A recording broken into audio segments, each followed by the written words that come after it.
Bismillahirrahmanirrahim. Assalamualaikum warahmatullahi wabarakatuh. Alhamdulillahi rabbil alamin. Wassalatu wassalamu ala khairi khalqillahil amin. Wa ala alihi wa sahbihi ajma'in.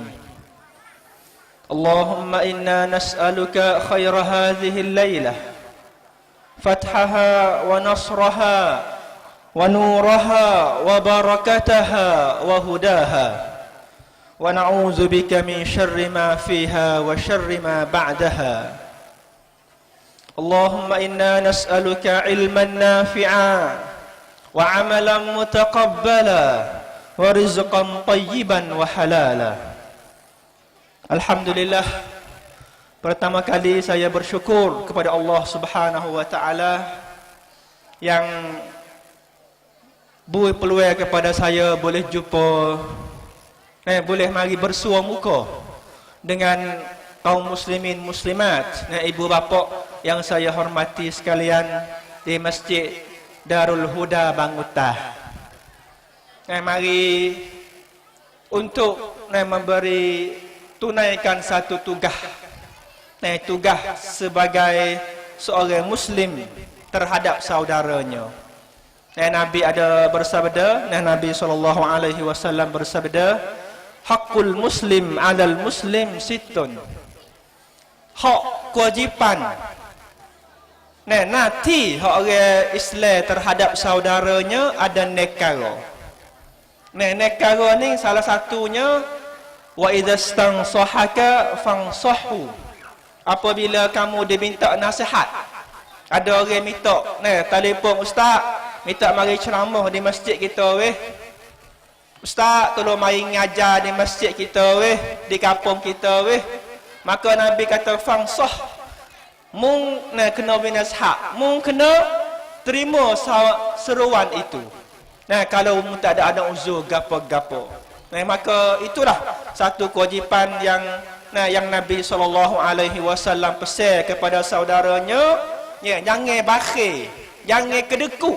Apabila dia minta nasihat, maka memberilah walaupun satu ayat ataupun satu hadis Nabi SAW.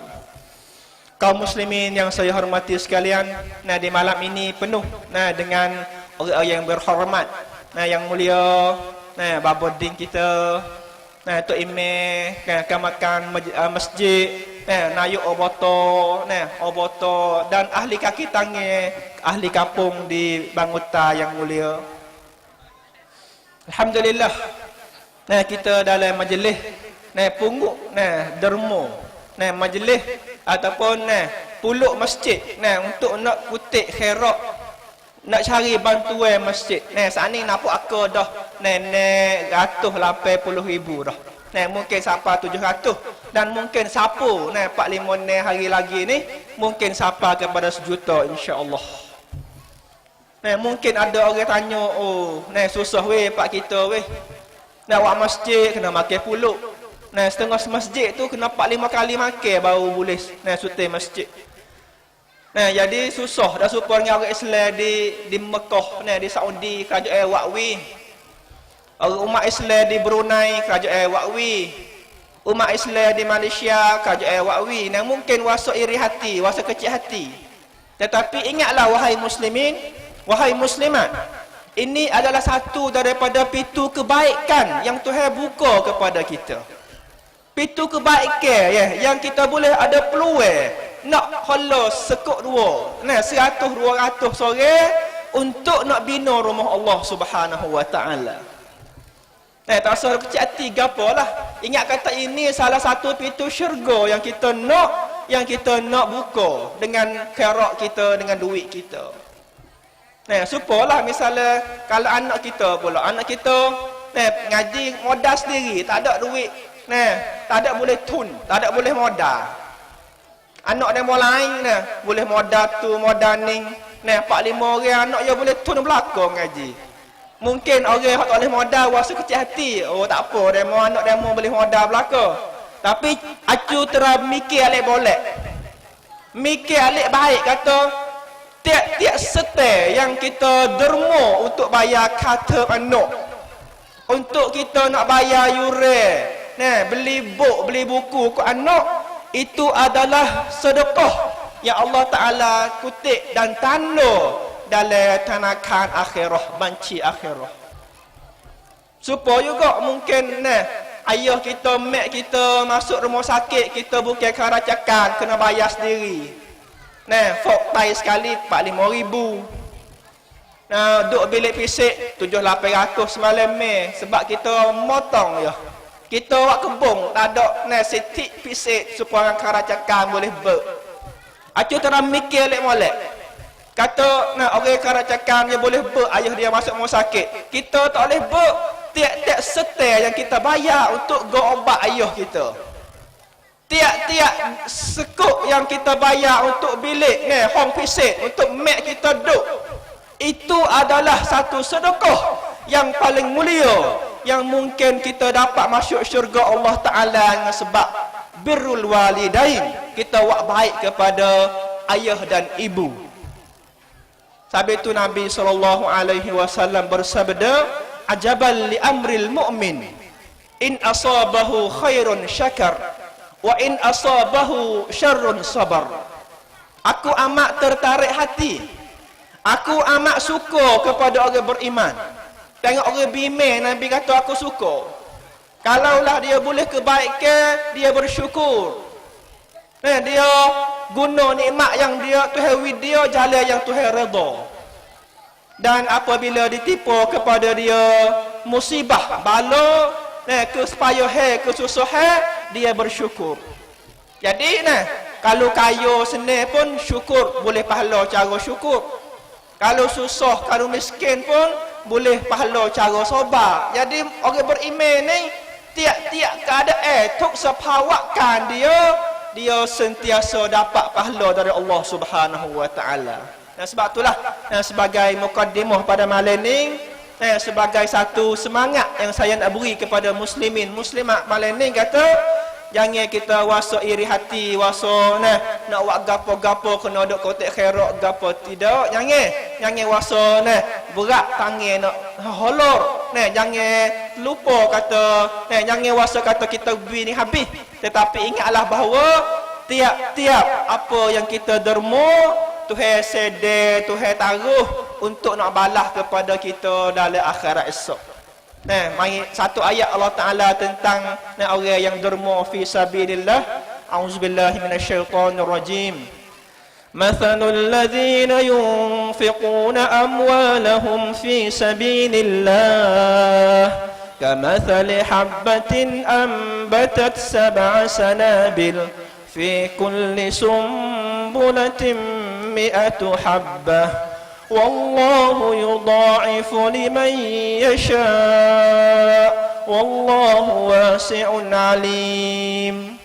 Allah Ta'ala banding, Allah Ta'ala buat bandingnya orang yang derma fi sabilillah, orang yang khairat duit untuk jalan Allah, buat masjid, buat sekolah tadika, bantu orang ngaji, bantu anak yatim fi sabilillah. Seperti mana satu biji biji berah ataupun biji padi yang kita tanam, kemudian dia tubik tujuh deher, tujuh rating. Tiap-tiap tujuh itu ada dalamnya 100 pulak padi. Maksudnya satu kok, satu setel yang kita derma fi sabilillah, Tuhan nak ganti 700 ganda, wahai muslimin muslimat. Tak ada tanakan dunia boleh hui. Tak ada syarikat mana yang kita masuk hun boleh hui kamrai siapa 700 ganda. Apa Tuhan boleh hui? Sebab dia yang maha kaya. Sebab dia yang maha kaya, dia boleh beri tu 700. Dalam ayat kata wallahu yudha'ifu liman yasha'. Kalau beri dengan ikhlas lebih lagi tinggi lagi Tuhan beri ganjaran. Orang yang banyak ikhlas, orang yang tak ada tapi dia beri juga. Nah, Tuhan kata aku nak ganda lebih pada 700.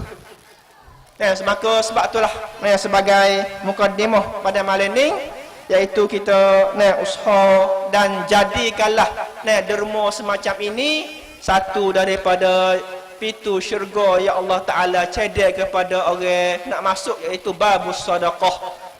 Pintu sedekah. Orang yang banyak sedekah, orang yang murahnya hati dia, orang yang sukanya derma, maka Tuhan rakyat kata ada satu pintu yang aku nak cedek kepada hamba-Ku, iaitu pintu sedekah. Semoga kita tergulung daripada ahli syurga Allah yang dapat masuk syurganya dengan pintu sedekah. Amin ya rabbal alamin. Muslimin yang dihormati sekalian, saya diberi masa lebih kurang setengah jam. Ni 10 minit dah. 20 minit lagi dah. Sebab setagi ada Ustaz Hamka lagi akan sambung. Nak ambil dalam masa 20 minit ini pengajaran daripada Isra' dan Mi'raj. Pengajaran berian daripada Isra' dan Mi'raj. Isra' dan Mi'raj berlaku pada 27 Rajab. 27 Rajab yang Nabi SAW dijemput oleh Allah Subhanahu wa taala untuk jumpa dengan dia dan untuk terima fardu semaya. Allah Taala firman tentang hak Isra'. A'udzubillahi minasyaitonirrajim. Subhanalladzi asra bi 'abdihi lailan minal masjidil haram من المسجد الحرام إلى المسجد الأقصى الذي باركنا حوله لنريه من آياتنا إنه هو السميع البصير. Ayat 1 daripada surah Isra'. Maha suci Allah yang membawa hamba dia, iaitu Nabi Muhammad SAW, berjalan malam. Jalan malam. Isra' ni jalan malam. Lepas Isya' ni Nabi duk tidur di rumah mak saudara dia Ummu Hani. Maka Tuhan hantar 2 orang malaikat mari ambil dia berjalan malam. Di malam itu saya tak adalah nak kecek satu persatu, mungkin kena pakai masa 2-3 jam, tapi nak ambil pengajaran yang Nabi dapat pada malam itu. Mula-mula sekali yang Nabi dapat, yang kita ambil faedah daripada Isra' dan Mi'raj, iaitu apabila Nabi dibawa kepada Baitul Maqdis. Nabi naik burak. Salah seekor binatang yang cepatnya jalan dia.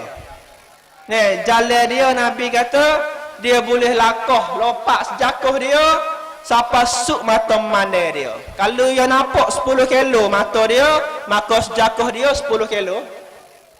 Kalau dia nampak 20 kilo mata dia, maka sejakuh dia 20 kilo lah.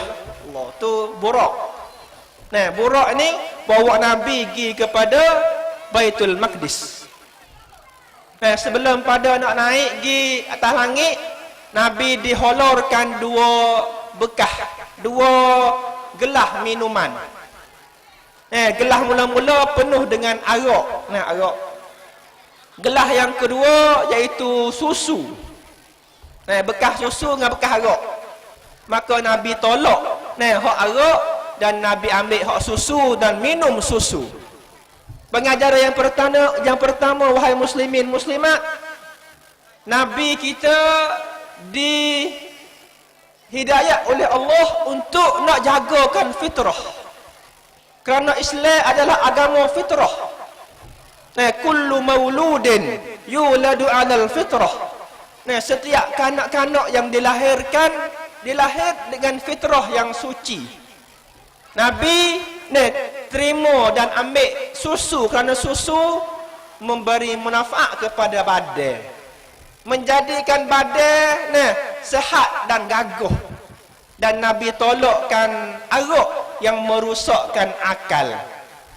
Maka pengajaran yang pertama, bagaimana kita nak jaga fitrah yang Nabi SAW tunjuk buat contoh pada malam Isra' Mi'raj kepada pemuda dan pemudi kita. Bersama dalam keadaan yang penuh dengan daun ketung dalam kampung, dalam keadaan yang mabuknya werung-werung dengan obat gila dan sebagainya, bagaimanakah sebagai seorang ayah dan ibu nak jaga fitrah anak kita?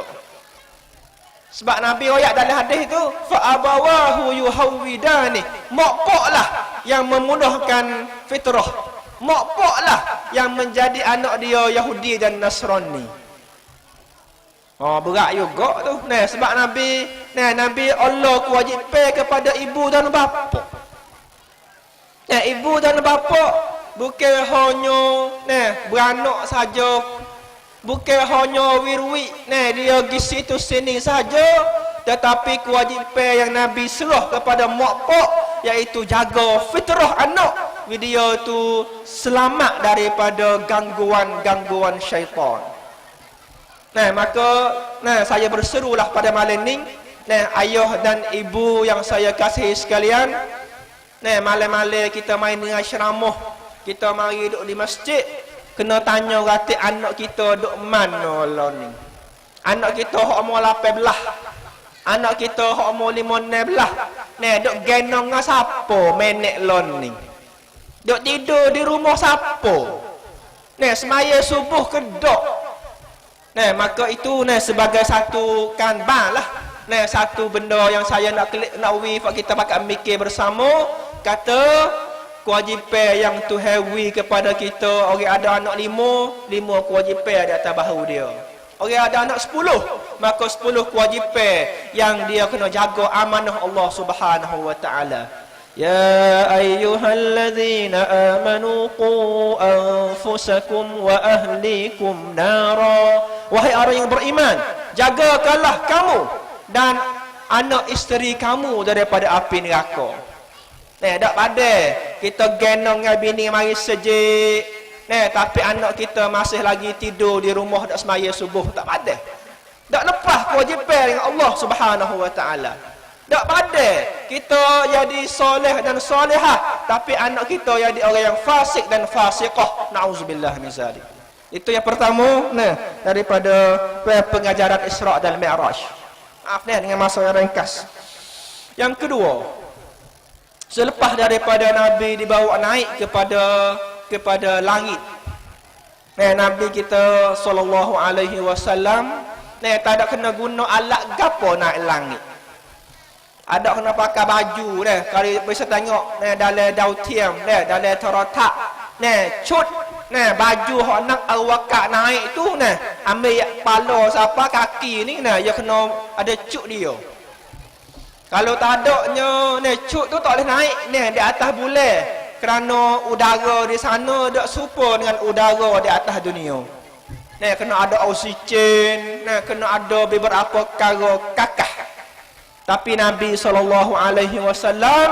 dapat naik dengan tidak ada pakai alat-alat gapo. Oksigen tak ada pakai dak Nabi SAW. Pisik. Tuhan pisik kepada dia, ada kena pakai alat-alat yang nak lawakak pakai loning. Bahkan kenderaan yang dia naik pun tak ada kena supaya dengan caruak dan loning dak. Itu satu daripada mukjizat yang Allah Ta'ala sebut, linuriyahu min ayatina. Kami nak tunjuk kepada Nabi kami tanda kebesaran kami. Tanda kebesaran, hei Muhammad, mu dapat naik kepada langit dengan tidak ada apa-apa alat-alat. Kamu dapat naik kepada langit dalam bahasa beberapa minit sahaja. Kalau nak bertiasak lo ni, yang naik siapa boleh, kena pakai masa hari-hari. Bukan sejerua, siapa boleh. Tu jauh lagi pada langit. Nabi kita siapa kepada langit yang pertama, pergi kepada langit yang kedua, siapa langit yang ketujuh. Turun mari siapa? Dia semaya subuh di Mekah. Allahu Akbar. Yang kedua, nak rakyat kata Islam kita hebatnya. Islam kita telah maju sebelum pada majunya nak bertiasat yang mungkin baru 100-200 tahun baru. Islam kita telah sapa kepada langit. Sedangkan nak bertiasat learning Beberapa kali yang kita dengar kata, jatuh bakal layan awakak tak siapa. Hatta 10, siapa 2, 3, 7 lagi bakal jatuh tengah-tengah udara. Ini menjadikan kita lebih yakin. Menjadikan kita sebagai hamba dia lebih-lebih lagi kena menjadi hamba Allah Ta'ala yang Tuhan redha. Tak pada kita nak pergi lawan Tuhan. Tak pada kita rasa kita ni orang kaya dah, kita nak deraka Tuhan. Tak pada wahai hamba Allah. Tak pada kita pangkat tinggi dah, 4-5 nebite dah, orang kenal kita belaka sultan negeri ni. Tak pada lagi kalau kita jadi orang yang derhaka kepada Allah Subhanahu wa taala. Sebab itulah dalil ataupun benda yang boleh mengkuatkan iman. Satu daripada benda yang menjadi kita kuat iman, kita perhati kepada kebesaran Tuhan, langit, bukit bukau dan sebagainya. Itulah yang menjadi pengajaran yang kedua. Ingatlah tanda-tanda kebesaran Allah. Apabila kita nak buat maksiat, ingat kata, aku ni nak deraka kepada Tuhan yang maha besar.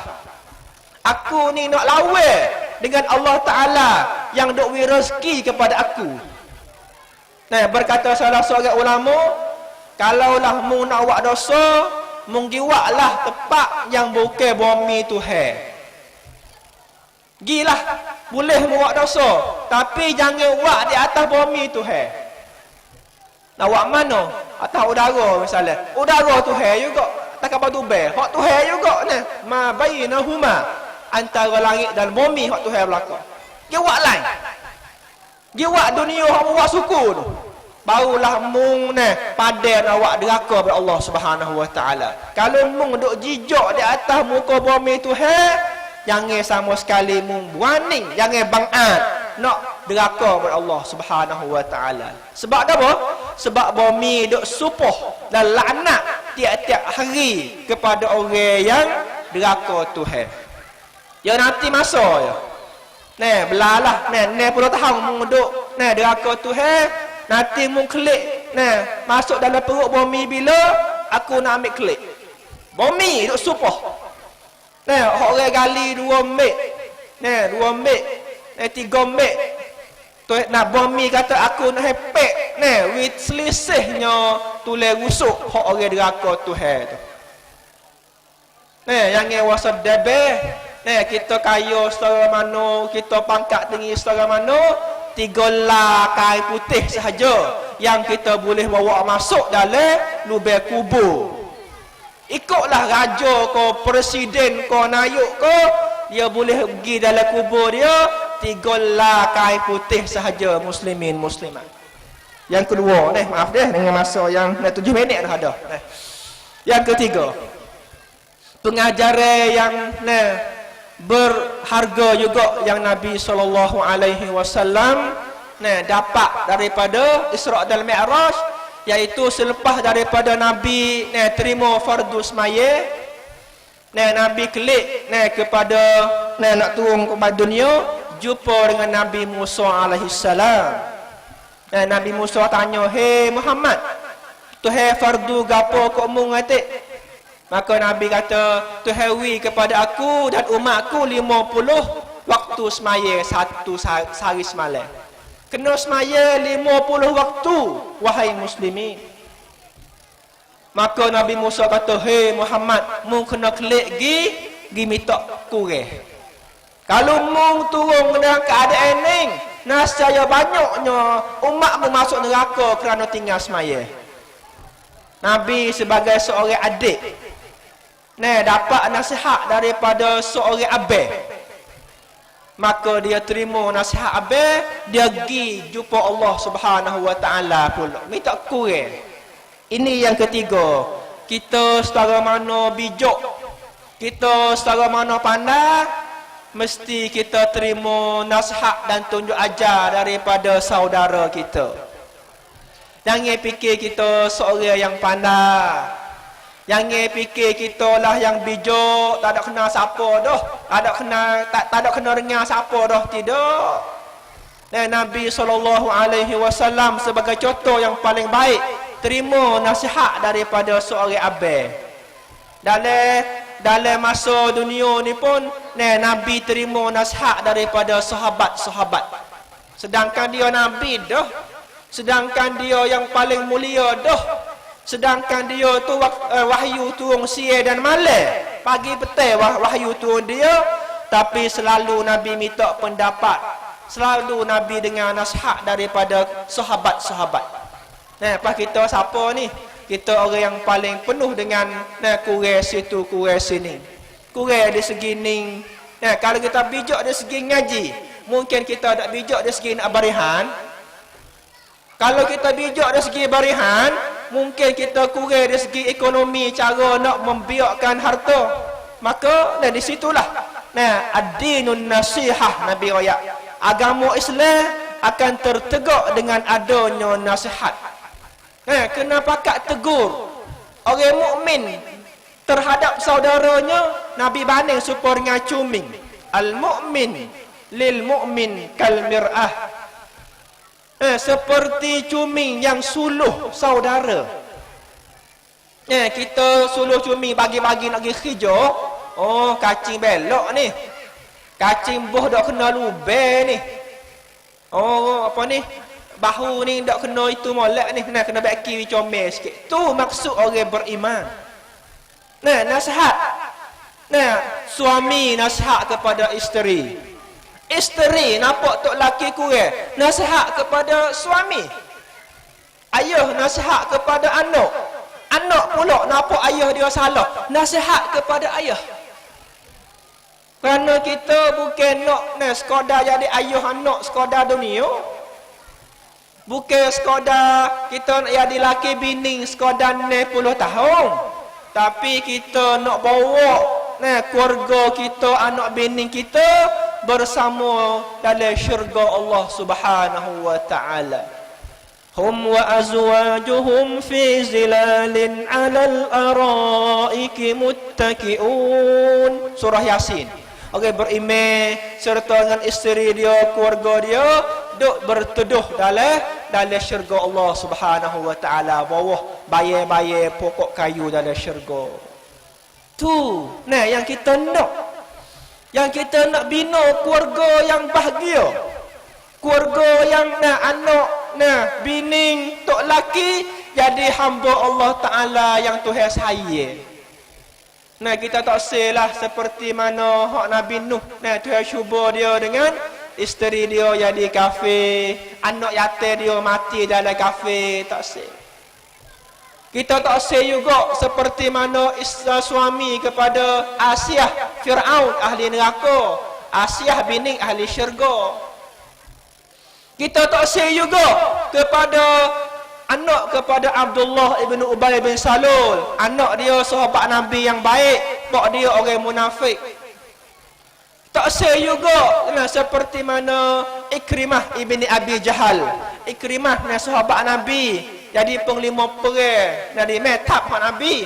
Abu Jahal orang netai Nabi, orang lawan Nabi sallallahu alaihi wasallam. Tak sah biasa tu.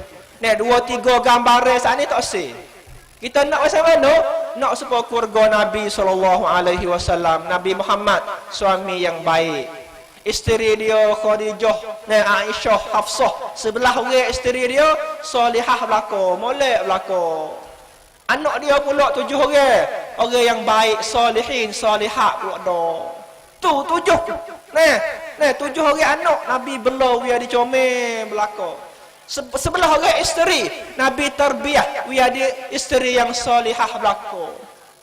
Allah, itulah memang satu doa yang ibadur rahman. Dia selalu minta, Rabbana hab lana min azwajina wa dhurriyyatina qurrata a'yun waj'alna lil muttaqina imama. Hai Tuhan kami, kurniakanlah kepada kami, isteri kami dan anak cucu kami sejuk pandangan mata. Tengok anak bini sejuk hati. Bukan tengok kau serabut, bukan kau tengok kau sedih. Jadi sejuk mata. Kalau aku mati pun tak apa roh. anak-anak Tuhan jaga sebab email dia penuh balik dah. Alhamdulillah. Nah itulah mungkin tiga pengajaran tanpa masa dah. Maaf saya nak katuk nak buat kurasa sikit. Pengajaran tiga saning daripada Isra' dan Mi'raj, iaitu yang pertama sekali Nabi SAW suruh kita jagakan fitrah yang baik. Jaga fitrah yang memusnahkan terutamanya akal yang paling berharga, akal yang menjadi kita lebih mulia daripada lembu kubah dan sebagainya. Jaga molek ni jaga molek biar dia boleh berfaedah kepada orang dan masyarakat. Yang keduanya di segi terimanya nasihat daripada saudara. Terimanya nasihat, tunjuk ajar daripada saudara. Dengarlah. Royak dengar. Orang royak anak dia mau teruk dah tu. Berat dah tu, duk mabuk dah tu. Jangan gaduh kita nak lawan dia kata. Hoi, mau ambil mana? Mau tengok mana? Aku percaya anak aku, tak soyak lah. Aku percaya kata anak aku juru. Jangan. Dengar katik. Dia mau tunjuk ajar, dia mau nasihat, dengar dan ambil wak fikir dan baiki. Akhir sekali iaitu semaya. Janganlah kita wak main-main. Kerana Nabi SAW diterima di langit. Kalaulah rukuk Islam hak lain, Tuhan hantar melalui malaikat Jibril. Hak semaya Tuhan padah Nabi pergi langit. Sebab itulah kalau kita musafir pergi mana, naik kapal tubel, naik kereta api, naik perahu, naik bah, ikut naik apa, jangan terlupa semaya. Jangan tinggal semaya, walaupun nak pergi di mana-mana sahaja.